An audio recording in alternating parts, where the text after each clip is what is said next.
La Maison Aloïs Alzheimer est un centre de répit de jour qui offre des services aux personnes atteintes de la maladie d'Alzheimer et autres troubles cognitifs connexes.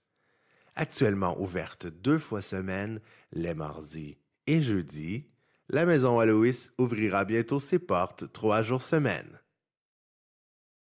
Pourquoi Alzheimer?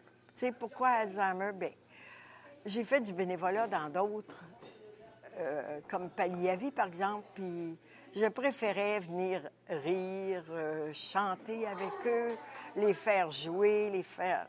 Tu sais, quand j'ai su que la maison ouvrait ses portes, j'ai été la première à communiquer avec eux, puis bon, voilà. Fait que ça fait 12 ans que je suis avec Alzheimer. J'aime pas mon job, j'adore. Le sourire qu'on leur apporte, la gaieté qu'on leur apporte pour eux, là, c'est ce qu'ils ont besoin. Si j'étais pas la bonne bénévole que je suis, parce que je suis très impliquée, je suis toujours présente les 2 jours semaine, si j'étais pas cette bonne bénévole-là, je serais peut-être une bénéficiaire, vu mon grand âge. Moi, ici, au centre, je m'implique surtout à la cuisine. Et ça prend des bons cooks. Fait que nous voilà, on est une équipe de 3. Et puis, quand on est 30 à table, on suffit à peine. Et puis, la nourriture arrive de l'Hôtel-Dieu, et en vrac. Et puis, on la prépare, on la sert. C'est bien. On s'amuse. C'est bien. Ils ont une collation à l'arrivée le matin, nos personnes, un bon dîner, puis une collation à 2h30 l'après-midi. Et puis, ils apprécient beaucoup, hein? Ils adorent. J'aime beaucoup ces gens-là. Vois-tu, ça te fait apprécier ta santé en plus, hein? Et puis, ils sont pas malades. C'est des gens qui ont oublié. Fait que c'est super agréable ici, tu sais. Si les gens qui se cherchent un endroit où faire du bon bénévolat, là, c'est trouvé, qui viennent nous trouver. C'est bien. En collaboration avec le CSSS de Saint-Jérôme et une vingtaine de bénévoles, la Maison Aloïs offre à sa clientèle des activités de stimulation cognitive, des activités physiques, ludiques, les collations, le dîner et bien sûr la possibilité de créer des liens d'amitié. Il est entendu que les bénévoles veillent au bien-être des personnes atteintes et offrent une surveillance constante afin de voir à leur sécurité.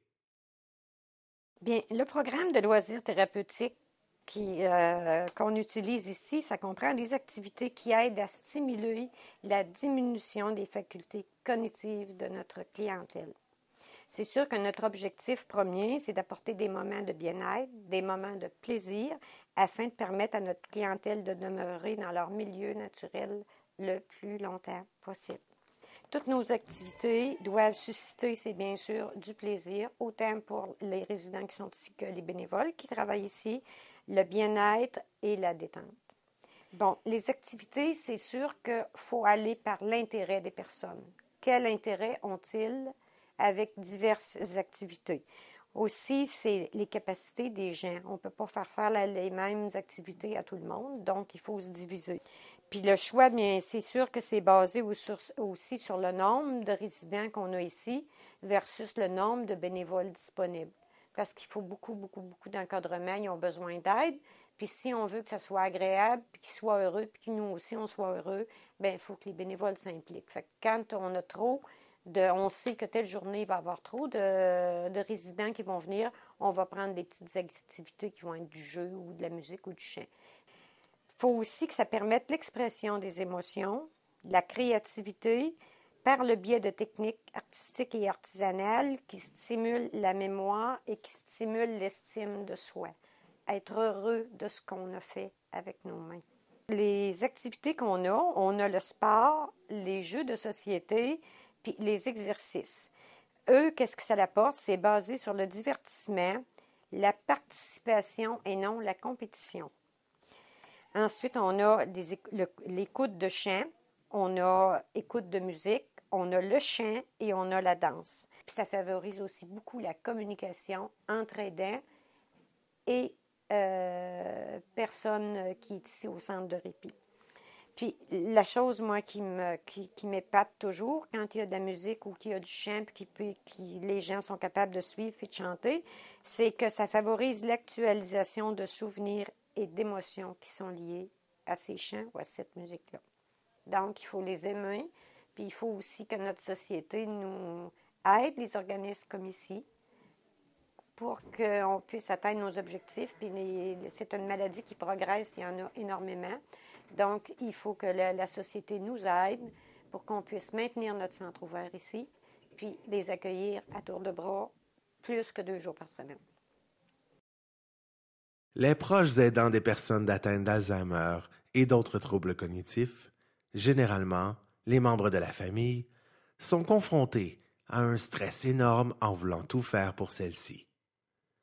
D'abord aux prises avec un sentiment de honte et de culpabilité, les proches aidants s'épuisent souvent parce qu'ils ignorent les ressources disponibles pouvant les aider.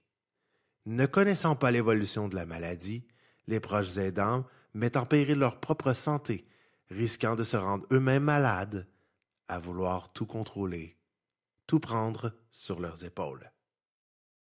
Quand on apprend qu'on a un proche, soit notre père, notre mère, notre conjoint, c'est d'en parler, c'est d'aller chercher de l'aide. Parce que toute seule, c'est trop difficile.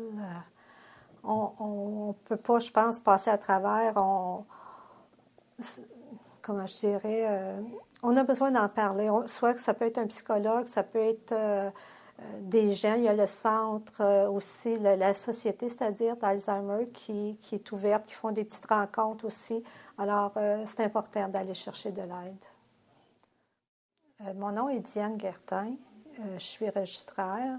Et puis, le lien que j'ai avec le centre ici, c'est que mon mari fréquente le centre à cause qu'il est atteint de la maladie d'Alzheimer.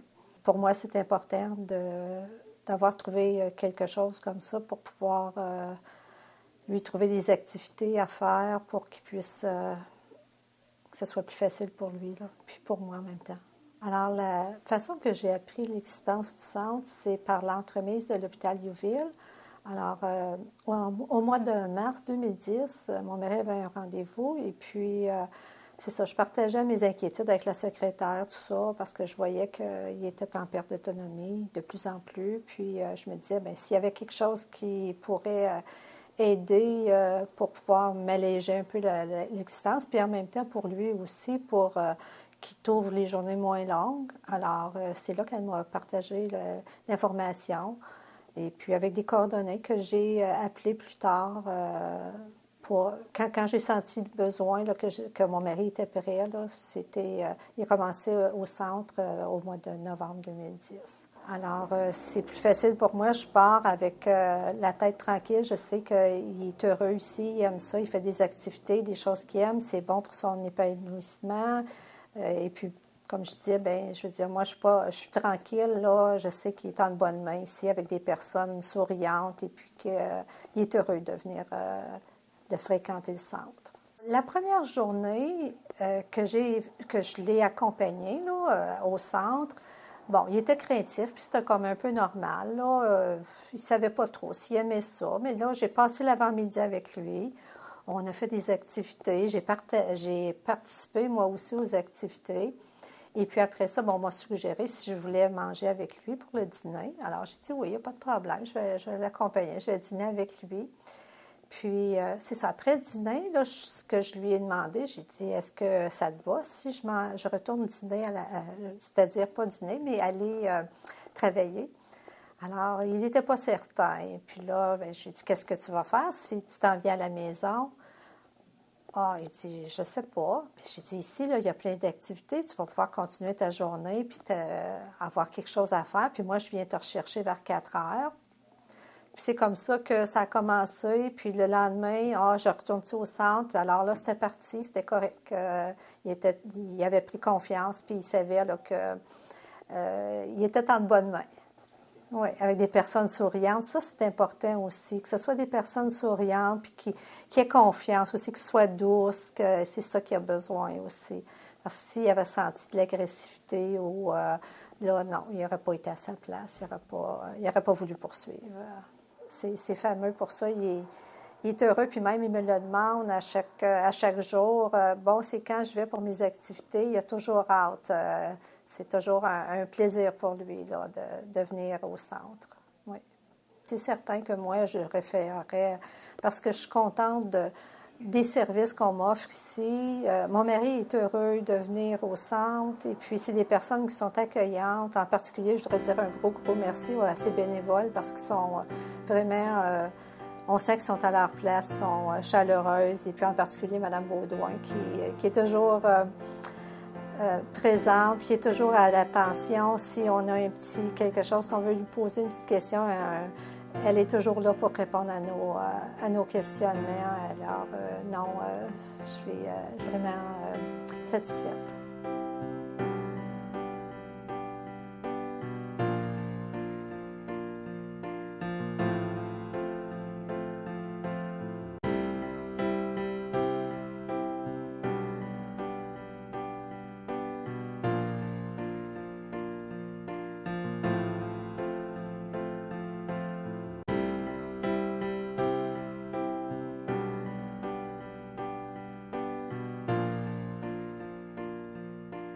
Je m'implique parce que j'adore ça.